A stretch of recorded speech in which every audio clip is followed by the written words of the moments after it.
Bonjour, ici Nathalie Saint-Laurent, conseillère en prévention au centre de service et aujourd'hui, on va parler d'ergonomie. Pour commencer, l'ergonomie étudie l'interaction entre les personnes et leur environnement de travail. L'objectif est d'optimiser la relation entre l'utilisateur et son équipement professionnel afin d'améliorer ses conditions de travail. Est-ce que ça vous arrive de travailler comme ça? Ou encore pire, de cette façon-là? Si la réponse est oui, ne soyez pas inquiet parce que tout le monde le fait. Mais une mauvaise posture au travail peut occasionner des douleurs. Les troubles musculo-squelettiques sont des lésions inflammatoires aux tissus mous, tendons, ligaments, disques intervertébraux, bourses. Ils peuvent également apparaître au niveau des muscles et des articulations. Ils sont localisés essentiellement aux membres supérieurs et au dos. Ça peut amener des malaises, des inconforts, et ça peut empirer graduellement si aucune modification n'est apportée. Aujourd'hui, on va voir comment éviter ces situations parce que les douleurs possibles sont désagréables. Et ce qu'on voit le plus souvent, c'est des douleurs au dos, au cou, aux épaules, aux mains, aux poignets. Alors, à partir du moment où on ressent un inconfort, puis que l'inconfort se transforme en douleur, on a un problème.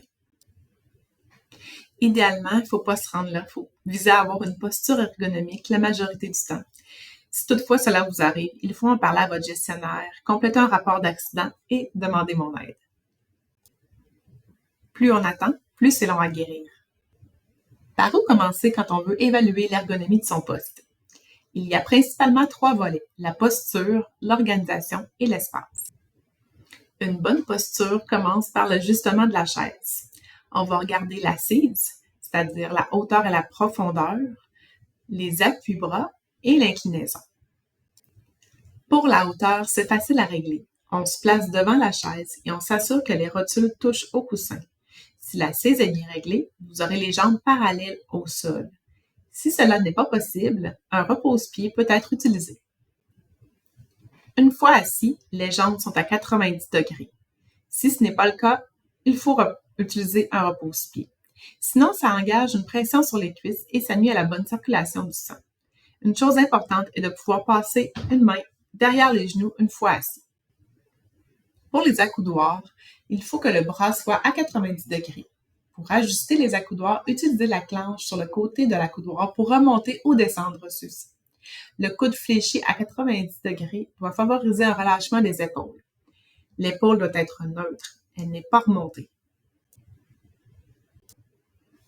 L'ajustement des appuis-bras est important, mais l'utilisation des appuis-bras n'est pas obligatoire. Ce qui est important, c'est que les avant-bras soient bien appuyés.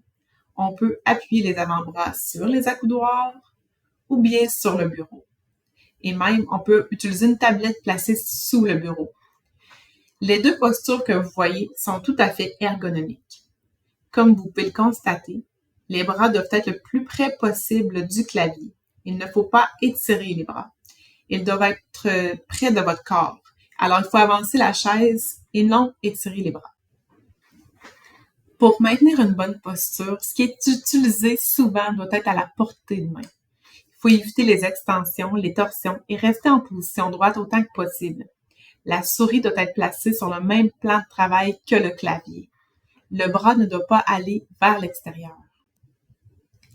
Le travail à l'ordinateur portable peut entraîner de l'inconfort et des troubles musculo-squelettiques, notamment parce que ça augmente les postures, les contraintes posturales, parce que ça réduit le confort visuel.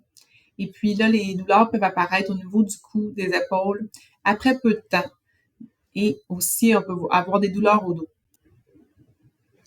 L'utilisation du pavé tactile peut faire en sorte d'avoir une déviation du poignet. Donc, pour éviter cela, on peut ajuster la vitesse du pointeur pour réduire l'amplitude des mouvements et la déviation des poignets.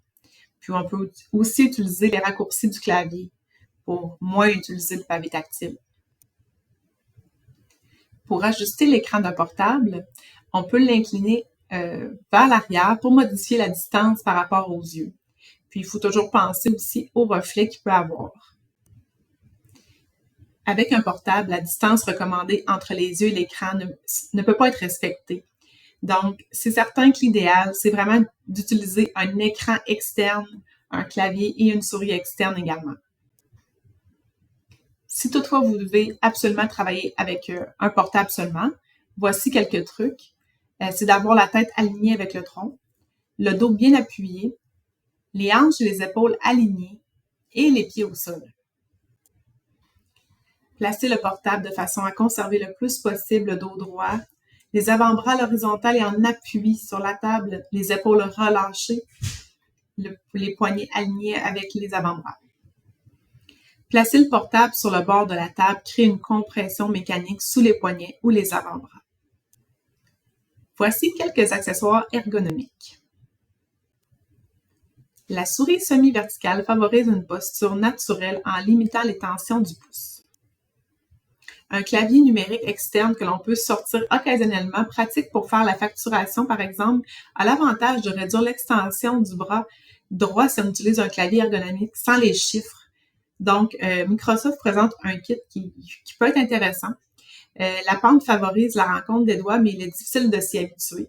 Dans le fond, ça prend quand même quelques semaines avant de trouver un confort, mais il y a beaucoup de gens qui l'apprécient beaucoup, ce clavier. Les claviers standards que l'on utilise au centre sont très bien également. Il suffit de bien le positionner. Un support à document incliné peut faciliter la lecture. On peut s'en servir pour placer une tablette. Il y a plusieurs niveaux d'inclinaison qui peuvent être assortis. Donc, ça va favoriser une posture de travail plus adéquate pour ceux qui ont à travailler avec des livres ou des documents de référence. Ça va réduire la tension au cou, au haut du dos, puis aux épaules. Ce qui est vraiment incontournable, c'est d'avoir un casque d'écoute. Si on a beaucoup de conversations au téléphone, dans le fond, ça évite de tenir l'acoustique là, entre la tête et le cou. Ça donne vraiment mal au cou de faire ça. Donc, un casque d'écoute, c'est nécessaire. Pour les gens qui utilisent leur portable comme écran, des fois ça peut servir de troisième écran par exemple, bien un support à portable peut être très utile pour surélever l'écran et l'avoir à la bonne hauteur. Il y a des supports faits pour ça là, qui sont petits, compacts, qu'on peut transporter là, d'un poste à l'autre. Mais si vous n'avez pas de support officiel, ça peut être une pile de livres, une boîte, on peut improviser ce genre de trucs. Comme on le disait tantôt, c'est préférable avec un portable d'utiliser un clavier et une souris externe. Alors, en ayant un support à portable, bien là, on utilise le clavier et la souris externe et là, on a quand même une posture beaucoup plus ergonomique. Voici un exemple là, facile de poste de travail que l'on peut créer facilement là, à la maison. Il existe beaucoup d'accessoires ergonomiques et c'est pas tous les accessoires là, qui sont essentiels. Je vous montre des exemples d'accessoires qu'on peut voir là, qui sont à la mode quand même, mais ça veut pas dire que d'avoir ça, c'est nécessairement plus ergonomique. C'est le fait d'avoir trop d'écrans, d'avoir des écrans très gros aussi, les écrans sont de plus en plus gros, ça fait en sorte que notre tête doit se promener à gauche, à droite, en bas, en haut, et donc ça demande beaucoup d'efforts là, pour le cou. C'est pas toujours recommandé de travailler de cette façon-là. Travailler sur un ballon aussi, ben peut-être que ça peut faire l'affaire quelques minutes dans la journée, mais rester à long terme sur un ballon, c'est pas nécessairement bon non plus parce que notre dos n'est pas suffisamment appuyé. De plus aussi, c'est la mode de faire de l'exercice pendant qu'on travaille, mais si vous l'avez déjà essayé, vous verrez que c'est quand même assez difficile de se concentrer sur un travail tout en bougeant en même temps. Donc, ça aussi, là, c'est relatif. Par contre, c'est certain que le fait de bouger, c'est très positif. Donc, il ne faut pas hésiter à prendre quelques petites pauses pour s'étirer, de marcher lors d'une réunion, de prendre des pauses debout, faire de courtes réunions debout aussi, d'alterner les postures, se lever aux 30 minutes idéalement, puis de prendre de bonnes respirations. On travaille de longues heures à notre poste de travail, donc c'est certain que de bouger, ça fait du bien. Pour les gens qui transportent du matériel de leur poste de travail, du bureau à la maison, etc., c'est idéal d'utiliser un sac à dos pour faire le transport. Donc, ça permet aux deux épaules de répartir le poids de ce qu'on doit apporter. Puis, on peut choisir un équipement, un sac qui contient beaucoup de rangements. Puis surtout ceux qui font des longues distances, c'est encore mieux là, de limiter le poids qu'on transporte dans une journée.